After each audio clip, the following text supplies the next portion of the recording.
আসসালামু আলাইকুম। আজ অনেক দিন যাবৎ মন চাচ্ছে খুদের ভাত খেতে, কিন্তু বেশি লোকজন না থাকলে খাওয়া হয় না।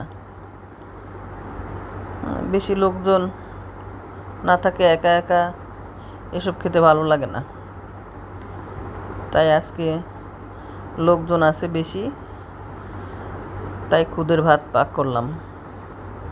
খুদের ভাতের সাথে চিংড়ির ভর্তা, ফেলেন ডালের ভর্তা, চেপা শুটকির ভর্তা এবং দেশীয় কাঁচামরিচের ভর্তা, ধনেপাতা দিয়ে, মরিচ দিয়ে খুব সুন্দরভাবে ঝাল ঝাল করে খেতে অনেক টেস্ট।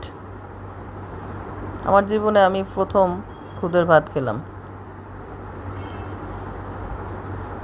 এটা যে এত টেস্ট তা কখনোই খাই নাই, বুঝতেও পারিনি। তাই আজকে খেয়ে দেখলাম, অনেক স্বাদ। আল্লাহ তাআলা পৃথিবীতে আমাদের জন্য অনেক নেয়ামত দিয়েছে খাওয়ার